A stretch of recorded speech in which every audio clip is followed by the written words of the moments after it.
de Facebook, on voit des photos, alimentant des envies des autres.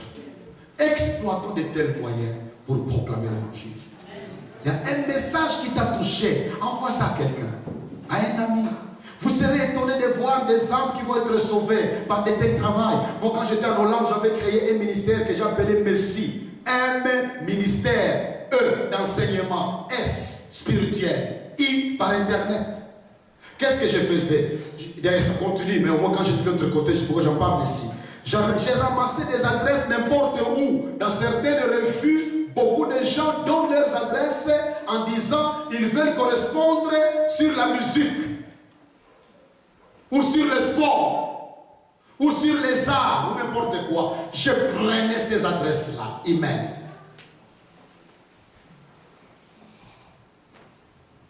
Ou des adresses postales. J'écris à la personne, j'ai pris ton numéro, j'ai eu ton adresse dans tel journal. Tu as demandé la correspondance sur le sport. Mais moi, mon intérêt, c'est sur Jésus-Christ. Et puis je lui parle ce que je voulais. Je communique ce que je voulais. J'ai reçu des gens qui m'ont injurié, d'autres qui m'ont dit il ne faut plus jamais prendre mon adresse. Mais j'ai eu des personnes qui étaient reconnaissantes que Dieu les a touchées par moi. J'ai à travers le monde dans beaucoup de pays, même dans la partie nord de l'Afrique, où l'évangile entre difficilement. J'ai des contacts presque dans tous les pays du monde, du moins pour ceux dont j'ai pu avoir des adresses pendant plusieurs années. Les chrétiens mûrs à ces soucis-là. Ta passion pour les âmes perdues. Sois soucieux de te demander, est-ce que mon fils, ma fille, mon père, ma mère, mes oncles, mes tantes, mes cousins, mes cousines, mes voisins, est-ce qu'ils connaissent le Seigneur? Seigneur, révèle-moi les moyens de leur communiquer l'évangile. Et pour les hommes, quand tu vois une belle femme avec un tel cœur, tu ne vas pas l'envier pour les lits, mais tu vas l'envier pour les saluer de son âme en faveur de Jésus-Christ. 9e, marque d'un chrétien mûr. Il a le souci d'équilibrer sa vie publique et sa vie privée. Le souci d'équilibre entre sa vie publique et sa vie privée.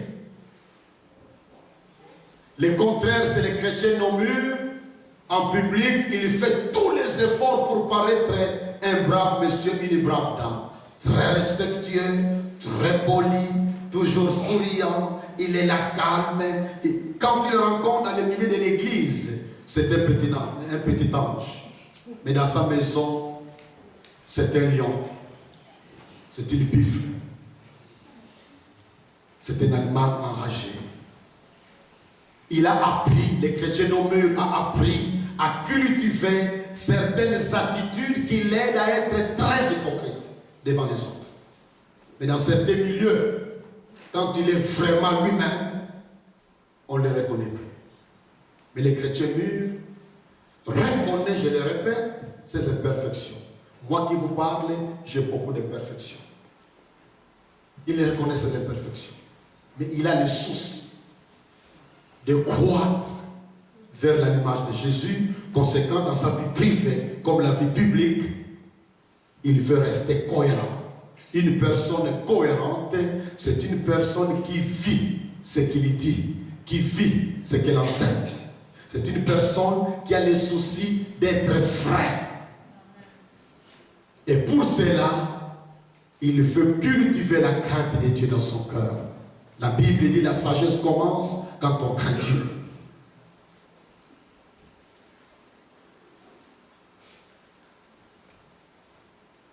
Bien-aimé dans le Seigneur, je suis à la fin de mon message. Mon souci le plus grand,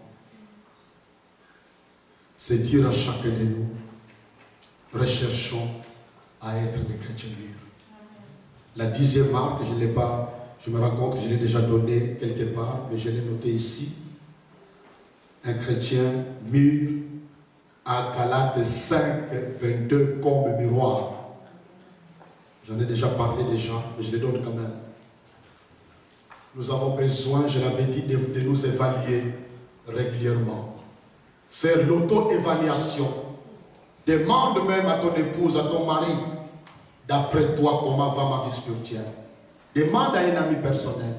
Aie un partenaire spirituel avec lequel vous vous rencontrez régulièrement. De préférence de même sexe. De temps en temps, vous vous rencontrez même une fois par semaine pour prier ensemble, pour que l'un apprécie l'autre. On se donne des sujets de prière pour se soutenir en utilisant certains miroirs. Dans la Bible, on peut utiliser plusieurs passages comme miroir. Pour nous, les serviteurs de Dieu, on peut prendre même 1 Timothée 3. C'est un miroir. Il y a beaucoup de miroirs comme ça dans la parole de Dieu qu'on peut prendre. C'est-à-dire que des passages devant lesquels chaque jour vous vous comparez. Je donne ici Galates 5, 22. Est-ce que ma vie manifeste beaucoup d'amour ou pas? L'amour envers mon partenaire dans le mariage. Amour envers mon fiancé, amour envers telle ou telle personne. Tu vois, il y a 9 éléments de beauté spirituelle ou même de beauté morale. Galates 5, 22. Il y a l'élément amour. Pose-toi toutes les questions là-dessus. Parce que si tu as des gens que tu n'aimes pas, parce qu'ils appartiennent à telle tribu, ou à telle église, ou à tel mouvement politique, tu ne les aimes pas, ce n'est pas normal. Parce que Jésus fait que nous aimons tout le monde. Tu utilises ça comme un miroir. Je compare ma vie, je vois le domaine amour. Je valide ma vie. Même une fois par semaine. Si vous n'avez pas le temps, comme ici, il y a trop, le temps est presque pris dans beaucoup d'activités professionnelles. Même chaque week-end, une fois, tu vois ta propre vie. Domaine de l'amour, domaine de joie. Parce que la joie du Seigneur, c'est ta force.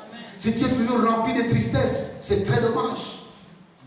Un chrétien rempli de tristesse ne saura pas être efficace pour parler de sa foi à quelqu'un d'autre. Parce que l'autre n'aura pas l'envie de rejoindre une religion qui ne donne pas la joie à quelqu'un.